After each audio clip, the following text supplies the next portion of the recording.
Good afternoon, Lisa. Good afternoon, Andrew. Well, what did we do a watch of last night then? What we do watch of? We watched part one of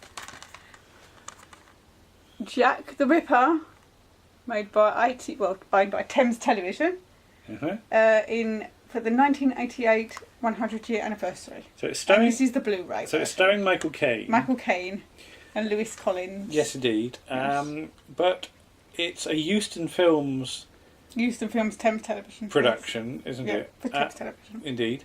But originally it wasn't going to star Michael Caine. It wasn't. No. There are some. It's about 20-25 minutes of footage that they shot with Barry Foster. Yes. As because we should say Michael Caine plays Inspector Abberline, and there's about 20 to 25 minutes of Barry Foster as Abberline. Yes. And Brian Capron, Mm-hmm. who's very well known for playing Richard Hillman, the serial killer in Coronation Street, as Sergeant Godley, which is the Was part he in Grange Hill? Yes, he's Mr. Hopkirk Right, in okay. Grange Hill, and he's playing the part that Lewis Collins would go on to play in the actual. So what happened version. to replace them then? Why? CBS got involved, Right. and said, "We'd like to give you some money to make this film." Or Yeah. this series, these episodes, this mini-series they would have called it, because it's 3 hours or whatever. But this person's not famous enough. Okay. Barry Foster. We need somebody who can. So although they'd started work on it. Yes, they basically stopped work. They paid everybody off. Right. So Barry Foster got paid for doing it, even though he didn't actually complete it. Yeah. A few of the people that were in the first version crossed over to this version. So Right. Ken Bones is in that, did some filming for it, and he's also in the televised version. Okay, right. And Edward Judd and some other people, George Sweeney, I think, who plays the coachman. And they said, no, we need a bigger star. Now, we don't want to sort of preempt what we're going to do for when we do cover this on Around the Archives, Yes. so we won't go into too much detail here. I just wanted to sort of focus this time on Inspector Abberline Yes. and Michael Caine's portrayal. Interpretation. Now, I would like to mention, though, because I did a blog about this yesterday. yeah, Saying that we were going to look at it. And I did say that I thought that Brian Capron would have been a better fit in it as Sergeant Godley. mm-hmm. And having watched it last night, one of the really very good things about it is Lewis Collins. All right, okay. So I just wanted to say that having watched it, I think Lewis Collins gives a really good performance, and he's playing it very straight. Now, you're a sort of history expert, aren't you? Yes. And you and Warren know a fair bit about the Jack the Ripper history. A bit, yes. Well, Yes. you've We've been doing a bit you've of read up on research. it. Yes. Warren was always, I think, interested Yeah. in it and knew a fair bit anyway. But you've sort of I've done a bit. swatted up in the last few months. Yeah. So, who is Inspector Abberline then? Inspector Abberline. Who was he? What's his background? He. There's a line in this episode, in episode 1, where he says that he grew up amongst the people in the East End of London, which is wrong. So that's not true. No, No. because he was born in Blandford, Blandford being in. Dorset. Okay. Not far from where we are now. Right. Okay. And he was apprenticed to a clockmaker when he Right. was a teenager, about 14, I guess. That's about the usual age. Hmm. He joined the militia for a bit, Yeah. and then he went off to London to join the Metropolitan Police, Right. which had been established about a few. I'm not quite sure what year he was born, but given he retired in 1892, when he was in his 40s, I guess it's got to be 1850s-ish. But Michael Caine's giving his sort of familiar sort of East End Yes, accent, Cockney accent, isn't it? What, Yes. what about the original performance? I'm not quite sure what accent Barry Foster's doing. Right, okay. I'm not quite sure he is either. But it's not so East End. It's not so East End, but it's quite good in some ways, because the fact it wanders all over the place. It might be that he did a little bit of research into Abberline and found out that he came from Dorset and thought, well, he probably wouldn't have a Cockney accent because he's not originally from London, so perhaps he would have picked up some aspects of the accent. But I think he probably would have had a fairly sort of nondescript accent. Now, there is a line in part 1 about Abberline being a bit of an outsider, yes, isn't there? because there's a character. Well, there's there is a character, but there was a real person called Robert Lees, and he was a psychic, and he'd done readings for Queen Victoria. And he says to Abberline, "You're an outsider. They're going to destroy you." Yeah. Now, to me, that would have been quite an interesting subplot to explore in sort of more detail, because, yes, as we say, Michael Caine isn't doing it with anything resembling a West Country accent. No, but which he at this point he'd lived in London for at least 20 years by this point. He'd been a detective for 14 years, an inspector for 14 years. So at some point he would have lost his West Country accent. Well, I found that interesting because you're from Essex. I am, originally, yes. And you've been down in Dorset for about 15 years. Yeah. So do you think your accent has shifted or not? I don't think it's quite so hard. Right. There are sometimes I can hear it more than others, but I have picked up a few. Sometimes I will say a word and it sounds a bit West Country, and I have started using phrases that are used in this area. But do you think there was any point in this production where anybody sort of thought about this and made a conscious decision that no, we can't have him being too ooh-ah? No, I don't think there was any consideration to that at all, because you wouldn't have cast Michael Caine. No. So you cast Michael Caine because Michael Caine has that accent. You're not casting somebody who is going to give a performance that resembles what Abberline might have been like. Yes. You're casting it for the name, for the viewers, and for the voice. Yeah. But primarily for the name, for the fact that Michael Caine is a film star. Yeah. Now I found that interesting because there's a podcast that I listen to, Smash the Media. It's run by Guy Lambert and Danny Sim, and is on SoundCloud. Hello, Guy Lambert and Danny Sim, if you're watching this. We'll tag you in on it. So, and they've talked about how in the media, people from the north,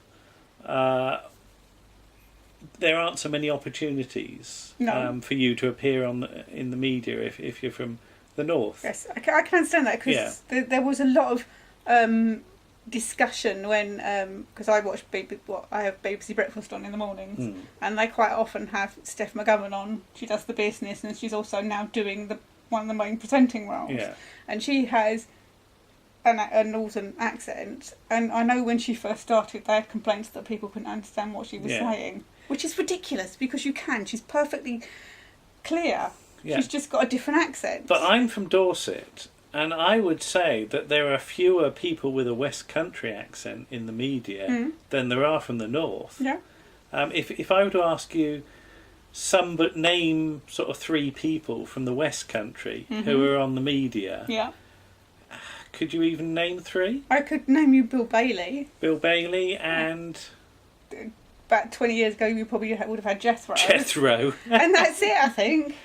So I mean, there are other comedians and things, but nobody ever actually comes on with a proper full West Country accent. I mean, even somebody like Fred Dinage, who does Meridian News has got what you would... It's not an RP accent, but it's a neutral accent. But it's not Dorset, no. No, and Sally Taylor, who does South Today, has got a neutral accent. I don't think even any of their presenters have got an accent. It's interesting, because...